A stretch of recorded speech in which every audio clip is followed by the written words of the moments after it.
గూడెం జిల్లాలో మంత్రి తుమ్మల నాగేశ్వరరావు పర్యటించారు.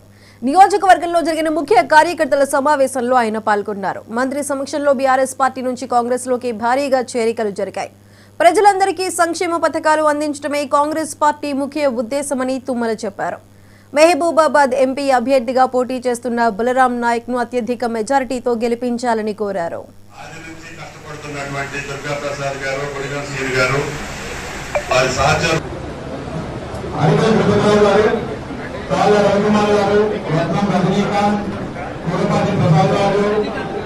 రామకృష్ణ, బండారు నాగేశ్వరరావు, మల్లా ప్రతాప్, బండారు కృష్ణ, కాపుల శ్రీను, క్రాంతి, రాజల శ్రీను, కొప్పుల శ్రీను. అందుకని నాకు ఈ శ్రీరామచంద్రుడి యొక్క ఆశీర్వాదం, పూజ్యులు ఎన్టీ రామారావు గారి యొక్క ఆశీర్వాదం వల్ల గత 40 సంవత్సరాలుగా రాజకీయాల్లో మీతోటి కలిసిమెలిసి ఉండే అవకాశం వచ్చింది. ఇక్కడ అన్ని రాజకీయ పార్టీల్లో ఉన్నటువంటి మిత్రులందరూ కూడా నాకు పరిచయమే. నేను సిపిఎం తోటి ఎక్కువ రోజులు పనిచేశాను, తెలుగుదేశంలో ఎక్కువ రోజులు పనిచేశాను, టిఆర్ఎస్ లో కూడా ఆ పార్టీ అభ్యర్థన మేరకు కొద్ది రోజులు పనిచేశాను. ఈ రోజు రాహుల్ గాంధీ గారి పిలుపు మేరకి, జిల్లా రాష్ట్ర కాంగ్రెస్ నాయకుల పిలుపు మేరకి, గౌరవ ముఖ్యమంత్రి గారి ఆహ్వానం మేరకి నేను మళ్ళీ ఈ ప్రభుత్వంలో ఉండే అవకాశం వచ్చింది. మీ దయవల్ల, రాముడి దయవల్ల.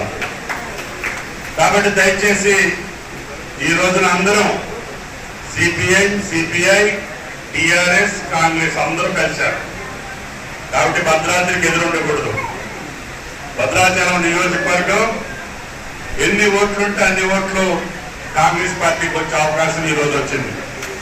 అందుకని గౌరవ శాసనసభ్యులు డాక్టర్ గారు మంచి వృత్తిలో ఉన్నా కూడా ఆయనకి ప్రజాసేవ మీద మక్కువతోటి, నేను మంత్రిగా ఉన్నప్పుడు చిత్తూరులో ఆ ఏరియాలో డాక్టర్గా ఉండేవాడు.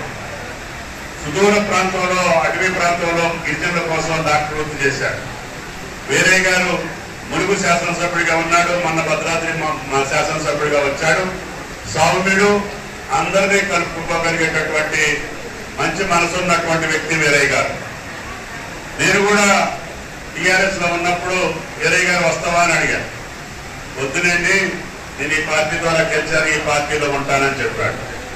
గమ్మత్తుగా ఆయన నన్ను ఆ పార్టీలో తీసుకెళ్లాడు. సరే, వీరయ్య గారు వచ్చి పిలిచాక తప్పొద్దా అని చెప్పి నేను కాంగ్రెస్ లోకి వచ్చాను. కాబట్టి ఆయన దయ వల్ల నాకు మళ్ళీ భద్రాద్రి ప్రజలకు సేవ చేసే అవకాశం వచ్చింది. మీకు తెలుసు, ఈ 40 సంవత్సరాల్లో భద్రాచలం పట్టణంలో, అదేవిధంగా నియోజకవర్గంలో అప్పుడు మనకి వియ్యారపురం, చిత్తూరు, కోనవరం కూడా మన దగ్గర ఉండేది. ఈ జాతీయ రహదారి ఆ రోజు కేంద్ర మంత్రి కందూరి గారితో పెట్టి భద్రాద్రికి మంచి రహదారి ఉండాలంటే అమరావతి నుండి జగ్గన్పూర్ వరకు ఆ రోడ్డు శాంక్షన్ చేసుకున్నాం. అది ఇప్పుడు మన భద్రాద్రి దాటి నిర్మాణం వెళ్తా ఉంది. మొన్న నేను వచ్చి చూస్తే ముఖ్యమంత్రి గారు వచ్చే రోజుకి ఈ భద్రాద్రి బ్రిడ్జి నేను శంకుస్థాపన చేసిన బ్రిడ్జి 7 ఏళ్ళైనా కూడా అక్కడే ఉంది.